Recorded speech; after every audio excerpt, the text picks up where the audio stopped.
২০২৪ সালের ৫ আগস্ট বৈষম্যবিরোধী ছাত্র আন্দোলনের মার্চ টু ঢাকা কর্মসূচি ঠেকাতে তৎকালীন প্রধানমন্ত্রী শেখ হাসিনার নেতৃত্বে আগের দিন ২ দফায় উচ্চ পর্যায়ের বৈঠক হয়। বৈঠকে এই কর্মসূচি মোকাবেলার পরিকল্পনা হয়। পুলিশের এক কর্মকর্তা বলেছেন, সেদিন সকাল থেকেই সেনাবাহিনী জানত শেখ হাসিনার পতন হয়ে গেছে, কিন্তু পুলিশ জানত না। তাই পুলিশ তখনও সরকারকে রক্ষা করতে সর্বাত্মকভাবে মাঠে ছিল।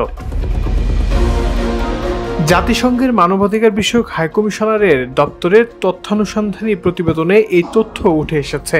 গতকাল বুধবার ১১৪ পৃষ্ঠার প্রতিবেদনটি প্রকাশিত হয়। প্রতিবেদনে ৫ আগস্ট মার্চ টু ঢাকা কর্মসূচি দমনে বিচার বহির্ভূত হত্যাকাণ্ডের বিবরণ দেওয়া হয়েছে। প্রতিবেদনে অবশ্য এই কর্মসূচির নাম লেখা হয়েছে মার্চ অন ঢাকা। প্রতিবেদনে বলা হয়, আন্দোলনরত নেতাদের প্রকাশ্য ঘোষণা ও গোয়েন্দা সংস্থাগুলোর তথ্য থেকে রাজনৈতিক নেতৃত্ব জানতে পারেন ৫ আগস্ট ঢাকার কেন্দ্রস্থলে বড় প্রতিবাদ মিছিলের পরিকল্পনা করছেন আন্দোলনকারীরা। ৪ আগস্ট সকালে তৎকালীন প্রধানমন্ত্রী শেখ হাসিনা জাতীয় নিরাপত্তা কাউন্সিলের বৈঠকে সভাপতিত্ব করেন। অংশগ্রহণকারীদের তথ্যমতে বৈঠকে সেনা, বিমান, নৌ, বিজিবি, ডিজিএফআই, এনএসআই, পুলিশ ও পুলিশের বিশেষ শাখার প্রধানেরা অংশ নেন।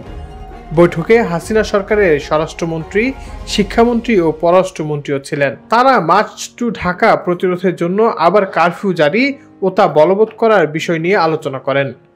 বৈঠকের পর স্বরাষ্ট্র মন্ত্রণালয় ঘোষণা দেয়, কোনো বিরতি ছাড়াই অনির্দিষ্টকালের জন্য কঠোর কারফিউ চলবে।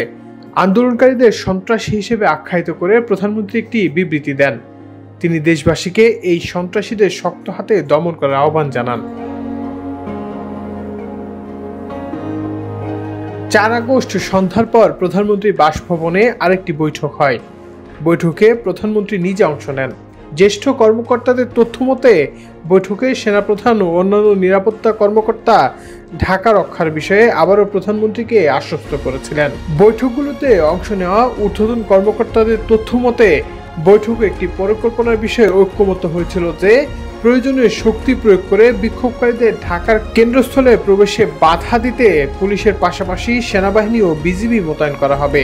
সেনাবাহিনী ও বিজিবি সাঁজোয়াজান ও সেনা মোতায়েন করে ঢাকার প্রবেশের পথগুলো অবরুদ্ধ করবে, বিক্ষোভকারীদের প্রবেশে বাধা দেবে। অন্যদিকে পুলিশ উচ্ছৃঙ্খল জনতাকে নিয়ন্ত্রণ করবে।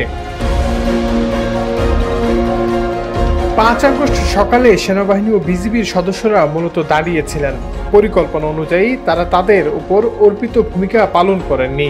একজন জ্যেষ্ঠ কর্মকর্তা সাক্ষ্য দিয়েছেন, সেনাবাহিনী যে বাহিনী মোতায়েনের প্রতিশ্রুতি দিয়েছিল সেটা তারা মোতায়েন করেননি। আরেকজন জ্যেষ্ঠ কর্মকর্তা বলেছেন, বিজিবি প্রতি ঘন্টায় বিভিন্ন প্রবেশপথ দিয়ে প্রায় ১০,০০০ থেকে ১৫,০০০ বিক্ষোভকারীকে ঢুকতে দিয়েছে, যা তাদের নিয়ন্ত্রণ করার কথা ছিল। তৃতীয় একজন জ্যেষ্ঠ কর্মকর্তা তখনকার পরিস্থিতি স্মরণ করে বলেছেন, সিসিটিভি ফুটেজে ৫০০ থেকে ৬০০ বিক্ষোভকারীকে সেনাবাহিনী বাধা ছাড়াই উত্তরা থেকে ঢাকার কেন্দ্রস্থলের দিকে আসতে দেখে তিনি বুঝতে পেরেছিলেন কিছু একটা গড়বড় হচ্ছে। চতুর্থ আরেকজন জ্যেষ্ঠ কর্মকর্তা ব্যক্তিগতভাবে প্রধানমন্ত্রীকে ফোন করে জানিয়েছিলেন, পরিকল্পনা অনুযায়ী কাজ হচ্ছে না।